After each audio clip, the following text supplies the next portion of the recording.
بص الجمال. بكبكه بتبك بك بك بك بك بك بك بك بك بك بك.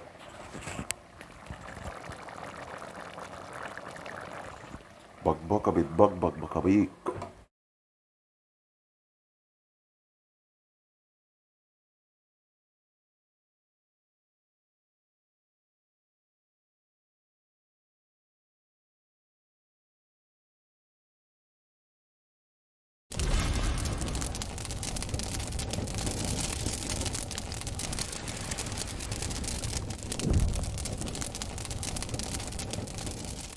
السلام عليكم، ازيكم عاملين ايه؟ اهلا بيكم في فيديو جديد في قناتي قناتكم جوعتني. زي ما انتم ما شفتوا كده اجمد مبكبكه في مصر. بص عامله ازاي. تعالى قرب كده. بص المبكبكه. بسم الله الرحمن الرحيم. امم قوي. بس اللحمه. بص.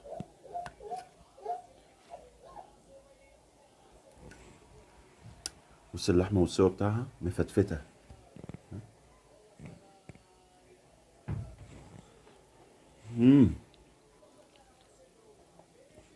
بص المكرونه.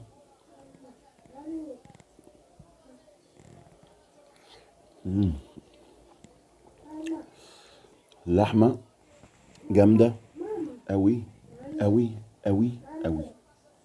بص.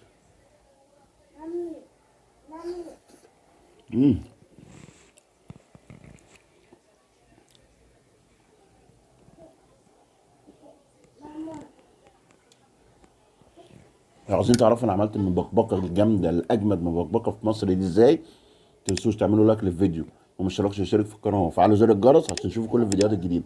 تعالوا اقول لكم انا عملتها ازاي. يلا بينا نبدا. بسم الله. هنجيب سمنه ونحطها في الحله، وعند اللحمه مقطعها قطع صغيره هنحطها.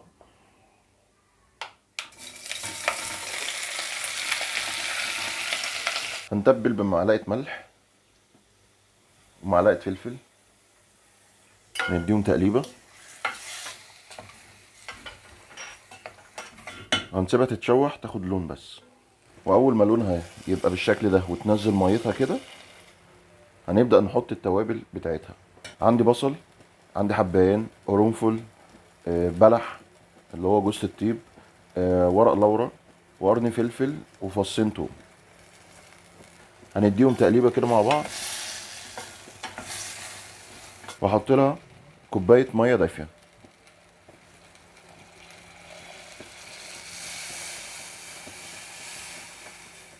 هنغطيها ونسيبها لحد ما تستوي.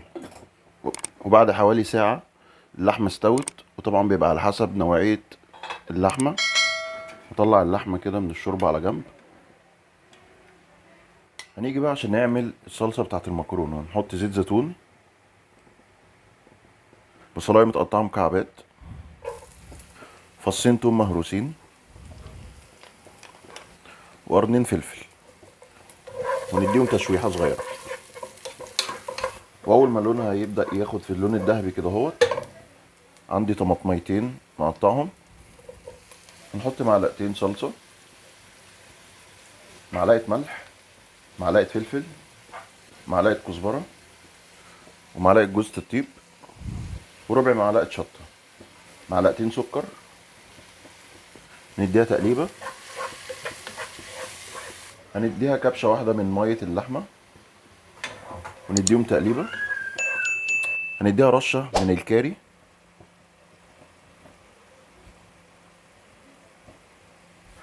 ونسيبها لحد لما تتسبك لمده حوالي تلت ساعه.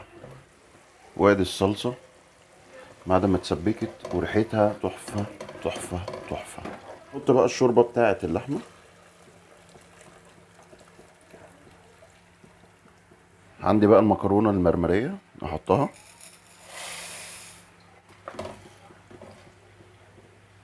وهنزل معاها اللحمه، ونسيبها لحد لما المكرونه تستوي. بص الجمال. بكبكه بتبك بك بك بك بك بك بك بك بك بك بك. اسمع كده.